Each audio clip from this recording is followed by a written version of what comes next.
Okay. இந்த வீடியோல நம்ம இந்த கேள்வி எப்படி செய்யலாம்னு சொல்லி பார்க்கலாம். இந்த கேள்வி தெளிவா வாசித்துக் கொள்ளுங்க. நேரம் T7 பூஜ்ஜியத்தில் 240 வோல்டேஜ் வழங்கியுடன் தொழிற்படும் மின் மோட்டார் ஒன்றின் ஆழி மூடப்பட்டது. மோட்டாரின் ஆரம்ப மின்னோட்டத்தை பராமரிப்பதற்கான உபாயம் இல்லாதால் நேரம் T உடன் அதனூடாக மின்னோட்டம் மாறுவதை வரைவு காட்டுகின்றது. அப்ப நீங்க கிராஃப் பார்க்கலாம். அதுல ஒரு விஷயத்தை நோட் பண்ணுங்க. அந்த கிராஃபோட மின்னோட்டம் வந்து பார்த்தீங்கன்னா, இதில் நான் குறிக்கையில் மறந்துட்டேன். அடுத்து வந்து பார்த்தீங்கன்னா 40 அம்பியர் என்று சொல்லி வரும். இந்த இடத்துல வந்து பார்த்தீங்கன்னா 5 அம்பியர் என்று சொல்லி வரும். அப்போ நீங்கள் 5 அம்பியர் என்று சொல்லி வரும். அம்பியர் குறிக்க தேவையில்லை. அப்போ நீங்கள் பார்க்கலாம் இதில் என்று சொன்னால் 40 அம்பியர்லேருந்து 5 அம்பியர் என்று சொன்ன அளவுக்கு அந்த மின்னோட்டம் குறைந்து அதில் மினிமம் பெருமானத்துக்கு வருகிறது. கேள்வி வந்து பார்த்தீங்கன்னா மோட்டரை உயர்கதியில் சுழலும் போது பொறுமுறை வேலையாதுன்னு தான் கேள்வி வருது. அப்போ இதை எப்படி செய்கிற இப்படி கேள்வி வந்து எப்படி செய்ய போகிறீங்கன்னு சொன்னால் நமக்கு எல்லாருக்கும் தெரியும் பின்மின் இயக்குவிசை என்று சொல்கிறது. அதாவது வந்து பார்த்தீங்கன்னா ஒரு மோட்டரை வந்துட்டு சுழலக்கூட அதில் கம்பிகள் என்ன செய்யும்னு சொன்னால் காந்தப்புல கோடுகளை வந்துட்டு வெட்ட போகுது இல்லையா? காந்தப்புல கோடுகளை வெட்டுறபடியால் தூண்டப்பட்ட மின்னியக்க விசை வந்து அதில் உருவாகும். அதனால் அதுக்கு பேர் சொல்லுவாங்க பேக் இஎம்எஃப், அதாவது பின் மின்னியக்க விசைன்னு சொல்லி சொல்லப்படும். அந்த பின் மின்னியக்க விசை என்னத்துக்கு நேர் விகிதம் அரிக்கும்னு சொன்னால் அந்த ஆர்மேச்சர் சுருளினுடைய கோண வேகத்துக்கு நேர் விகிதம் அரிக்கும். அந்த ஆர்மேச்சர் சுருளினுடைய கோண வேகத்துக்கு எங்களுக்கு நேர் விகிதம் அரிக்கும். அப்போ நீங்கள் இதை கண்டுபிடிச்சிருக்குன்னு சொன்னால் நமக்கு தெரியும் இந்த கோண வேகம் வந்துட்டு பார்த்தீங்கன்னா கூடுது. இந்த கோணம் வந்து பார்த்தீங்கன்னா கூடுது அப்படின்னு சொன்னால் அது அர்த்தம் பின்மின் இயக்க விசை வந்து கூட போகுது. பின்மின் இயக்க விசை கூட என்ன செய்யணும்னு சொன்னால் அந்த சர்க்கியூட்டில் ஒரு மின் ஓட்டம் இருக்குதானே, சர்க்கியூட்டில் ஒரு மின் ஓட்டம்னு சொல்கிற அந்த ஐ வந்துட்டு பார்த்தீங்கன்னா சர்க்கியூட்டில் ஒரு மின்னோட்டம் வந்து பார்த்தோம்னு சொன்னால் குறைய போகுது. சர்க்கியூட்டில் ஒரு மின்னோட்டத்தினுடைய பருமன் வந்து பார்த்தீங்கன்னா குறைய போகுது. காரணம் என்னன்னு சொன்னால் இபி என்று சொல்கிறவர், அதாவது பின்மின் இயக்க விசை என்று சொல்கிறவர் எங்களோட சப்ளை வோல்டேஜ் 240 வோல்டேஜ் எதிர்த்து கொண்டு இருக்க போகிறாரு. அவர் எதிர்க்க என்ன செய்யணும்னு சொன்னால் மின்னோட்டம் குறைஞ்சி ஒரு கட்டத்துக்கு மினிமம் பிரமாணத்துக்கு வந்துட்டு வரப்போகுது. அப்படின்னா இந்த பாயிண்ட் என்ன, இந்த 5 அம்பியர்னு சொன்ன பாயிண்ட் என்னன்னு சொன்னால் அதில் என்ன நடக்கும்னு சொன்னால் ஒமேகா வந்துட்டு அந்த அந்த தரப்பட்ட மோட்டருடைய ஒமேகான்னு சொல்கிறது மேக்ஸிமம் பெருமானத்தில் இருக்கும். அதே மாதிரி அந்த தூண்டப்பட்ட மின்னியக்க விசையும் அதில் மேக்ஸிமம் பெருமானத்தில் வந்து பார்த்தீங்கன்னா இருக்க போகுது. மின்னோட்டம் வந்து பார்த்தீங்கன்னா மினிமம் பெருமானத்தில் இருக்க போகுது. ஸோ அவ்வளோ விஷயத்தை நம்ம என்ன செய்யலாம்னு சொன்னால் நோட் பண்ணலாம். ஸோ அந்த விஷயத்தை வந்து நீங்கள் கிராஃபை பயன்படுத்தி எடுக்கணும். அடுத்த விஷயம், அதாவது இப்போ 5 அம்பியரை வச்சு இவ்வளோ விஷயம் எடுத்துட்டோம் இல்லையா? அப்போ இதை வச்சு நம்ம என்ன எடுக்கலாம், இந்த 40 அம்பியர் வச்சு என்ன எடுக்கலாம்னு சொன்னால் இந்த 40 அம்பியர் என்று சொல்லப்படுகின்ற மின்னோட்டம் வந்து பார்த்தீங்கன்னா மிகப்பெரிய மின்னோட்டம் இல்லையா? அதாவது நம்ம அப்போ தான் வந்து அந்த மோட்டர் சுவிட்சை வந்துட்டு ஓன் பண்ணுறோம் இல்லையா? அப்படி ஓன் பண்ணுற கட்டத்தில் நீங்கள் ஒரு விஷயத்தை நோட் பண்ணலாம் என்னென்னு சொன்னால் அது அப்போ தான் சுத்த தொடங்க போகுது இல்லையா? அந்த ஆர்மேச்சர் அதுக்கு அப்போ தான் சுத்தவே ஸ்டார்ட் பண்ண போகுது இல்லையா? அதனால அந்த கணத்தில் வந்துட்டு பார்த்தீங்கன்னா பின்மின்னியக்க விசை இல்லை, பின்மின்னியக்க விசை 0 என்று சொல்லி எடுக்க போகிறோம். பின்மின்னியக்க விசையினுடைய பெருமான் 0 என்று சொல்லி எடுக்க போகிறோம். அந்த அந்த ஐடியா பயன்படுத்தி தான் நம்ம ஆர்மேச்சர் சுருளினுடைய தடையை கண்டுபிடிக்க போகிறோம். ஆர்மேச்சர் சுருளினுடைய தடையை கண்டுபிடிக்க போகிறோம் இந்த கேள்வி செய்கிறதுக்காக. எனவே இந்த கேள்வி செய்கிறதுக்காக நம்ம பெஸ்ட்டுக்கு என்ன செய்ய போகிறோம்னு சொன்னால் ஆர்மேச்சர் சுருளினுடைய தடையை வந்துட்டு கண்டுபிடிக்க போகிறோம். அப்போ நான் உங்களுக்கு வந்து பார்த்தீங்கன்னா ஈஸியாக ஒரு டயக்ராம் வந்து கீறியிருக்கேன். அப்போ இது வந்து பார்த்தீங்கன்னா ஆரம்ப ஸ்டார்ட்டில் நம்ம மோட்டரினுடைய ஆளியை ஓன் பண்ணுற அந்த தருணத்தில் வந்துட்டு நான் கீறிக்கேன். ஓன் பண்ணுற தருணத்தில் வந்து பார்த்தீங்கன்னா நம்ம சப்ளை வோல்டேஜை வந்துட்டு 240 வோல்டேஜ்னு சொல்லி சப்ளை வோல்டேஜ் வழங்குகிறோம். சர்க்கியூட்டில் ஒரு மின்னோட்டம் வந்து பார்த்தீங்கன்னா மேலே கிராஃபில் பார்க்கலாம். ஆரம்ப கணத்தில் ஸ்டார்ட் பண்ண கணத்தில் நமக்கு 40 அம்பியர்னு சொல்லி மின்னோட்டம் ஓடுது. பின்மின் இயக்க செல்லாம் அப்போ வரப்போகிறது இல்லை. அதனால் வந்துட்டு பார்த்தீங்கன்னா ஆர்மேச்சர் சொல்கிற தடை ஆர்ன்னு சொல்லி இருக்குது. அப்போ நீங்கள் என்ன செய்யலாம்னு சொன்னால் ஆஸ் யூஷுவல் B7IRன்னு சொன்ன ஈக்குவேஷனை என்ன செய்யலாம்னு சொன்னால் இந்த இடத்துல யூஸ் பண்ணலாம் இல்லையா? B7IRன்னு சொன்ன ஈக்குவேஷன் இந்த இடத்துல யூஸ் பண்ணலாம்.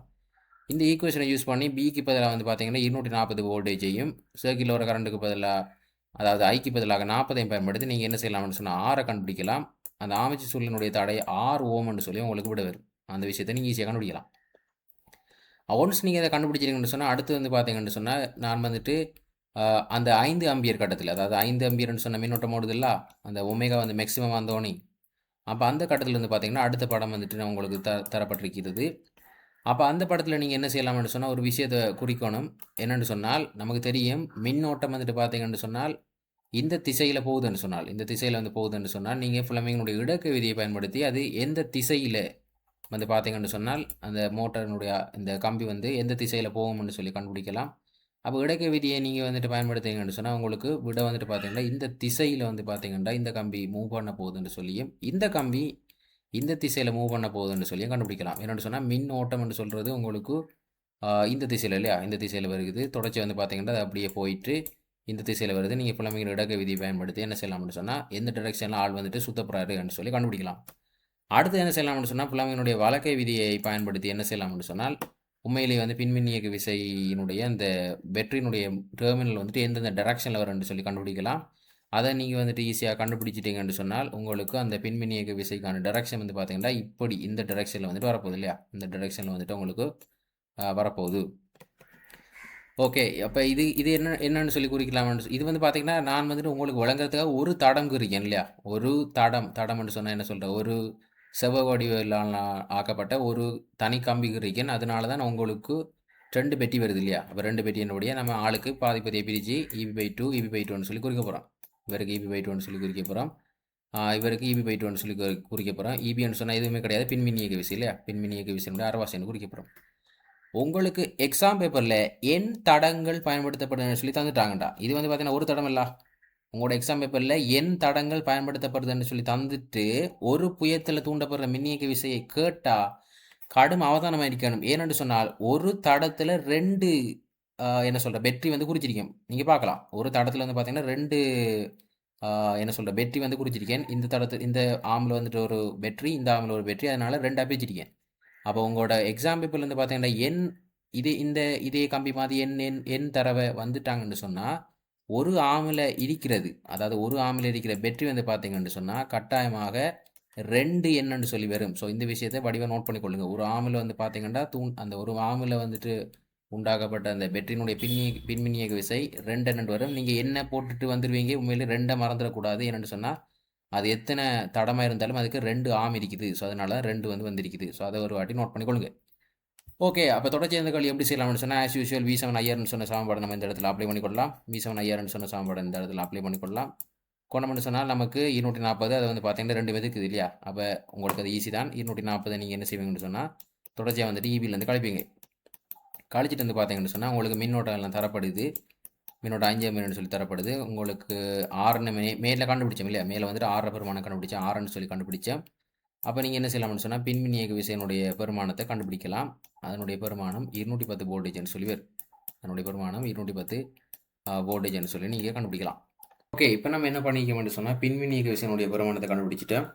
ஸோ தொடர்ச்சி வந்து பார்த்தீங்கன்னா கேள்வியினுடைய ஃபைனல் ஸ்டெப்பு போயிடலாம். ஸோ அந்த பொறிமுறை வலுக்கான சமன்பாடு வந்து பார்த்தீங்கன்னா நீங்கள் எல்லோரும் படிச்சிருப்பீங்க. எப்படி படிச்சிருப்பீங்கன்னு சொன்னால் பின்மின்னியக்கு விசை வந்துட்டு பார்த்தீங்கன்னா மின்னோட்டத்தால் பெருக்க போகிறோம் இல்லையா. பின்மின்னியக்கு விசை வந்து பார்த்தீங்கன்னா மின்னோட்டத்தால் பெருக்க போகிறோம். ஸோ பின்மின்னியக்கு விசையை நம்ம வந்து கண்டுபிடிச்சிட்டோம், 210 வோல்டேஜ்னு சொல்லி கண்டுபிடிச்சிட்டோம். தொடர்ச்சியாக வந்து பார்த்தீங்கன்னு சொன்னால் மின்னோட்டம் 5 வந்துட்டு 5 ஆம்பியர் வந்து பார்த்தீங்கன்னா போகுது இல்லையா, கண்டுபிடிச்சிட்டோம். அதாவது அதில் கேள்வி தந்தவங்க இல்லையா. ஸோ 2 வந்து பார்த்தீங்கன்னு சொன்னால் பெருக்கினோம்னு சொன்னால் நமக்கு 1050 வாட்ஸ்ன்னு சொல்லி விட வரும். ஸோ இதான் இந்த கேள்விக்கான விட. இப்போ சிலாக்கள் வந்து யோசிக்கலாம், எப்படி வந்து பார்த்தீங்கன்னா பொறிமுறை வலுக்கு அந்த பின்மின்னியக்கு விசையை மின்னோட்டத்தால் பெருக்கிறது வருது அப்படின்னு சொல்லி யோசிக்கலாம். ஸோ அதுக்கான ஃபார்முலா எப்படி வருதுன்னு சொன்னால் நீங்கள் வந்து பார்த்தீங்கன்னா நான் உங்களுக்கு ஒரு டயக்ராம் இருக்கிறேன். இதில் வந்து பார்த்தீங்கன்னா இது B நோட்டுன்னு சொல்லி மார்க் பண்ணிக்கேன். ஆரம்பத்தில் கொடுக்குற அந்த வலுவழங்கியினுடைய மின்னியக்க விசை B நோட்டுன்னு மார்க் பண்ணிக்கேன். இதுக்கு நீங்கள் B7IR பயன்படுத்துறீங்கன்னு சொன்னால் B7IRன்னு சொன்ன சமன்பாடு வந்துட்டு நீங்கள் இந்த சர்க்கிட் வந்து போட்டிங்கன்னு சொன்னால் பெஸ்ட்டுக்கு B நோட்லேருந்து EBயை கழிக்கிற மாதிரி B நோட்லேருந்து பார்த்தீங்கன்னு சொன்னால் EB வந்துட்டு கழிக்க போகிறோம். கழிச்சிட்டு வந்து பார்த்தீங்கன்னா தொடர்ச்சியாக வந்துட்டு நாம் சர்க்கிளில் வர மின்னோட்டமாய் ஆர்மேச்சர் தடை Rன்னு சொல்லி குறிக்க போகிறோம். இப்போ வந்து பார்த்தீங்கன்னு சொன்னால் ஓகே, B நோட் வந்து இருக்கட்டும். நான் அந்த EB வந்து பார்த்தீங்கன்னா வலப்பக்கத்துக்கு விடுறேன். வந்து பார்த்தீங்கன்னா வலப்பக்கத்துக்கு விடுறேன். விட்டுட்டு வந்து பார்த்தீங்கன்னா IRன்னு சொல்லி எழுதுறேன். ஓகேயா. இப்போ நம்ம என்ன செய்ய போகிறோம்னு சொன்னால் 2 பக்கத்துலையும் ஐயாவில் பெருக்க போகிறோம். அதாவது இதையும் வந்து பார்த்தீங்கன்னா ஐயாவில் பெருக்கிறேன், EBயும் வந்து பார்த்தீங்கன்னு சொன்னால் ஓகே நம்ம அடுத்த வரியில் எழுதலாம். இப்போ 2 வந்து பார்த்தீங்கன்னு சொன்னால் ஐயாவில் பெருக்கிறேன். ஸோ B நோட் வந்து பார்த்தீங்கன்னா ஐயாவில் பெருக்கிறேன். அதே மாதிரி பார்த்தீங்கன்னு சொன்னால் இந்த பின்மின்னியக்கு விசையம் வந்து பார்த்தீங்கன்னு சொன்னால் ஐயாவில் பெருக்கிறேன். இதை நீங்கள் ஐயாவில் பெருக்கிறீங்கன்னு சொன்னால் ஐவருக்கு மாறன்னு சொல்லுவார்.